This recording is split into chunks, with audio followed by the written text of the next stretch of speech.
Hello students, आज हम BA honours part first के जो सेकंड पेपर है हिस्ट्री ऑफ एंशिएंट इंडिया, उसका जो प्रथम अध्याय है प्राचीन भारत के इतिहास के स्रोतों पर अध्ययन करेंगे।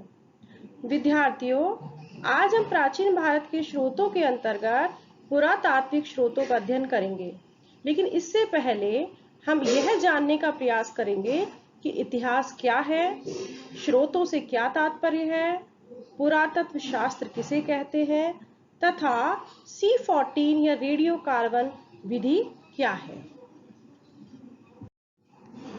तो सबसे पहले हम अध्ययन करते हैं कि इतिहास क्या है या इतिहास किसको इतिहास कहते हैं। तो इतिहास भूतकाल में मानव के जो महत्वपूर्ण जो क्रियाकलाप होते हैं उनको सही तरीके से और वास्तविक रूप से जानना ही इतिहास कहलाता है। अब प्रश्न उठता है कि स्रोत किसे कहते हैं या सोर्स किसे कहते हैं। तो इतिहास को जानने के लिए जिन साधनों का प्रयोग किया जाता है या जिनसे अतीत की जो गतिविधियां हैं उनका हमें संकेत मिलता है या विवरण मिलता है, उनको हम स्रोत या साक्ष्य कहते हैं। अब बात करते हैं कि पुरातत्व शास्त्र क्या है। यह वह विज्ञान है जिसके द्वारा हम सिलसिलेवार या सुनियोजित रूप से जो पुराने जो हमें प्राप्त खंडर हैं या जो चट्टानें हैं उनको खोद कर लोगों के जो भौतिक जीवन के बारे में जो जानकारी हमसे मिलती है उसको हम पुरातत्व शास्त्र कहते हैं।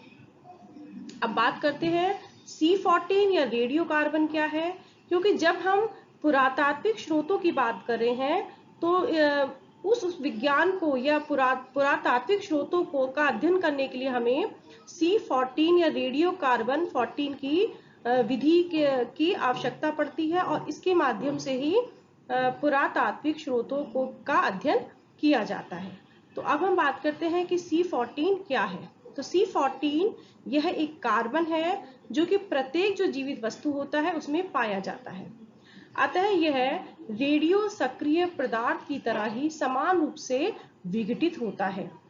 किसी जीवित वस्तु में हवा और भोजन के द्वारा C14 के अवशोषित हो जाने के कारण C14 का विघटन कम हो जाता है। जीवित वस्तुओं के निष्प्राण होने पर C14 जो घटक है उनका विघटन समान अनुपात में जारी रहता है और तब हवा व भोजन के द्वारा वह अवशोषित नहीं होता है।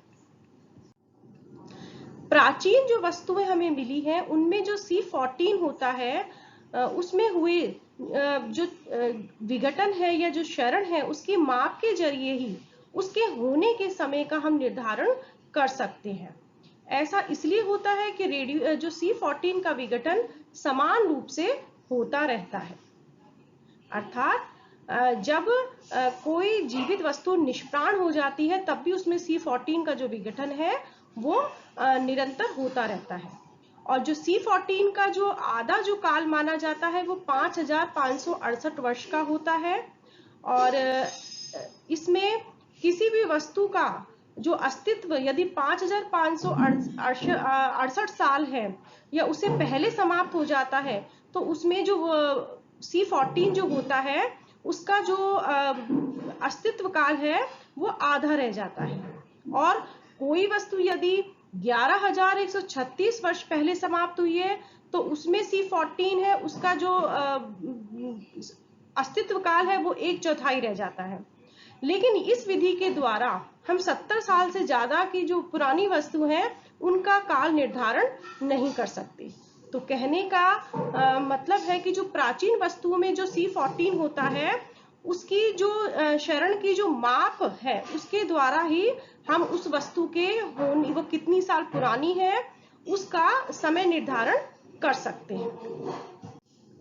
अब हम अपने विषय पर आ जाते हैं कि प्राचीन भारतीय जो इतिहास है उसको जानने के जो हमें जो सोर्सेज मिले हैं हम उनको 3 भागों में बांटते हैं। पहला पुरातात्विक स्रोत, दूसरा साहित्यिक स्रोत और तीसरा है विदेशी यात्रियों के विवरण। तो आज हम अपने ये जो अध्ययन कर रहे हैं उसमें जो पुरातात्विक जो स्रोत है उसका पर हम अपना अध्ययन करेंगे। तो पुरातात्विक जो स्रोत है उसके अंतर्गत हम अभिलेखों को लेंगे, मुद्राओं को लेंगे, मोहरों को लेंगे, मूर्तियों, स्मारक, मृदभांड, उपकरण और आभूषण का अध्ययन करेंगे। तो सबसे पहले हम बात करते हैं कि पुरातात्विक स्रोतों से क्या तात्पर्य है। पुरातात्विक स्रोतों के अंतर्गत हम भूतकाल के बचे हुए भौतिक अवशेषों के माध्यम से मानव के जो क्रियाकलाप है उनका अध्ययन करते हैं। ये भौतिक अवशेष हमें कहाँ से मिलते हैं? ये भौतिक अवशेष हमको अभिलेखों से, मुद्राओं से, मोहरों से, भवनों से, स्मारकों, मूर्तियों, उपकरण, मृदभांड, आभूषण और अन्य रूप से प्राप्त होते हैं। और पुरातात्विक जो स्रोत है उसमें जो सबसे मुख्य है वो अभिलेख होते हैं, क्योंकि ये हमें तिथि से युक्त और ये समसामयिक होते हैं। इसलिए अगर हम सबसे मुख्य स्थान देते हैं पुरातात्विक स्रोतों में तो वो है अभिलेख। अभिलेखों से हमें राजाओं की और व्यक्तियों के नाम, उनकी वंश, तिथि, कार्य, सामयिक घटनाओं पर प्रकाश पड़ता है। जो मुख्य अभिलेख हमको मिले हैं वो मिले हैं, अशोक के अभिलेख मिले हैं, हाथी गुम्फा अभिलेख मिले हैं। और ये जो हाथी गुम्फा अभिलेख है इसमें जो कलिंग के जो राजा थे खारवेल, उनका पूरा जीवन की जो समस्त जो घटनाएं हैं उनका उल्लेख मिलता है। और ये एकमात्र ये एक ऐसा अभिलेख है जिससे कि हमें कलिंग के राजा खारवेल का पूरा उल्लेख मिलता है। इसके अलावा समुद्रगुप्त का जो प्रयाग प्रशस्ति लेख है ये सारे जो अभिलेख है वो बहुत ही महत्वपूर्ण है। अभिलेखों के अंतर्गत हम शिलालेखों का जो अध्ययन है उसको एपिग्राफी कहते हैं। और जो हमें शिलालेख और जो अन्य जो पुराने जो अभिलेख हैं जैसे कि मोहरों पर जो मिले हैं या पत्थरों पर मिले हैं, उसके खंभों पर मिले हैं, चट्टानों पर मिले हैं या मंदिर की दीवारों पर जो हमें कुछ लिखा हुआ मिला है, उन सबके जो अध्ययन है उसको हम पैलियोग्राफी कहते हैं। अब हम बात कर लेते हैं शिलालेखों की। तो भारत में जो सबसे जो प्राचीन और जो पठनीय जो शिलालेख है वो अशोक के हैं। और जो इनका जो काल माना जाता है वो 3री शताब्दी ईसा पूर्व का माना जाता है। ये अशोक के जो अभिलेख हैं वो हमें ब्राह्मी लिपि में, खरोष्टी लिपि में, यूनानी और आर्यमाइक लिपि में मिले हैं। और इनकी जो भाषा है वो प्राकृत है। ये जो अभिलेख है इनसे हमें मौर्य इतिहास के विषय में और अशोक की जो उपलब्धियां हैं उन पर प्रकाश पड़ता है। अशोक के जो शिलालेख हैं उनको सबसे पहले अगर बात करें कि किसने खोजा तो वो है 1837 में सबसे पहले जेम्स प्रिंसेप ने अशोक के शिलालेखों को खोजा, जो कि बंगाल में ईस्ट इंडिया कंपनी के एक प्रशासनिक अधिकारी थे। शिलालेखों से हमें क्या पता चलता है या किस तरह से ये प्राचीन भारतीय इतिहास को जानने में सहायक है? तो शिलालेखों से हमें जो राजाओं के द्वारा जो शाही आदेश निकलते थे उनके बारे में जानकारी मिलती है। बौद्ध धर्म, जैन धर्म, वैष्णव धर्म और शैव जैसे धर्मानुयायियों की उपासनाओं का, राजाओं का और विजेताओं के गुणों का और उपलब्धियों की जानकारी मिलती है। जैसे कि जो अशोक के जो शिलालेख हैं उनसे हमें उसकी जो उसने किस प्रकार की या कब जो शाही आदेश निकाले उनकी जानकारी मिलती है। साथ में जो अशोक का जो धम्म था या जो उसका जो बौद्ध धर्म था उसके विषय में हमको जानकारी उसके शिलालेखों से ही मिलती है। जबकि जो समुद्रगुप्त का जो इलाहाबाद स्तंभ लेख है उससे उसकी विजयों का हमें उल्लेख मिलता है। साथ में ही उसकी जो व्यक्तिगत जो अभिरुचियां हैं उनकी जानकारी भी समुद्रगुप्त के ये जो इलाहाबाद स्तंभ लेख है उससे मिलती है। अब हम बात कर लेते हैं मुद्राओं की। तो मुद्राएं या सिक्के, तो सबसे पहले बात करते हैं कि जो सिक्कों के जो अध्ययन है उसको मुद्रा शास्त्र कहा जाता है। और हमें अगर प्राचीन सिक्कों की बात करें कि किस प्रकार के सिक्के मिले हैं, तो जो प्राचीन सिक्के मिले हैं हमको वो तांबे के मिले हैं, चांदी के, सोने के और शीशे के मिले हैं। और भारत के जो विभिन्न हिस्सों में सिक्कों के हमें ऐसे कई ढेर मिले हैं जिनसे भारत की ही नहीं बल्कि जो बाहर के जो देश थे जैसे कि रोमन जो साम्राज्य था वहां के ढले हुए सिक्के भी हमको मिले हैं। और ये कहाँ पर अभी वर्तमान में ये सिक्के हमको कहाँ मिल सकते हैं? तो ये हमें कलकत्ता, पटना, लखनऊ, दिल्ली, जयपुर, मुंबई और जो चेन्नई है, साथ में ही नेपाल में, बांग्लादेश में, पाकिस्तान में और जो अफगानिस्तान के जो संग्रहालय हैं उनमें ये संरक्षित है और वहां से हम इनका जाके अध्ययन कर सकते हैं। अब बात करते हैं कि सिक्कों से हमें किस प्रकार की जानकारी मिलती है या वो इतिहास के निर्माण में किस प्रकार से सहायक हैं। तो सिक्कों में मिलने वाले जैसे राजाओं के नाम मिलते हैं सिक्कों पर, उनकी उपाधियां मिलती हैं, तिथि मिलती है, राज्य चिन्ह या धर्म चिन्ह से हमें इतिहास में जो राजवंश है उनके इतिहास निर्माण में, उनकी उपलब्धियों, उनके शासनकाल, उनके राजनीतिक, सामाजिक, धार्मिक अभिरुचियों, उन सबको निश्चित करने में सहायता मिलती है। समुद्रगुप्त की जो कुछ मुद्राएं हैं उस पर हमको उसको अश्वमेध पराक्रम तथा कुछ मुद्राओं पर उसको वीणा बजाते हुए दिखाया गया है, जो उसकी व्यक्ति की जो अभिरुचि है उसका पता चलता है। सिक्कों का जो इस्तेमाल दान देने के लिए भी किया जाता था, भुगतान देने के लिए किया जाता था, विनिमय का भी सिक्के माध्यम थे। तो ये सारे हमें उस समय के जो तात्कालीन जो आर्थिक जो इतिहास है उसका स्वरूप किस प्रकार था, इस पर भी हमें सिक्के काफी कुछ प्रकाश डालते हैं। जैसे कि जो गुप्त काल में हमें सबसे ज्यादा सोने के सिक्के मिले हैं, जो कि गुप्त काल में जो व्यापार और वाणिज्य है उसका किस प्रकार से या बड़े पैमाने पे किस प्रकार से विकास हो रहा था उसको दर्शाता है। जबकि उत्तर गुप्त काल की अगर हम बात करें तो हमें बहुत ही कम सिक्के मिले हैं जो कि हमें व्यापार और वाणिज्य के पतन को दर्शा रहा है।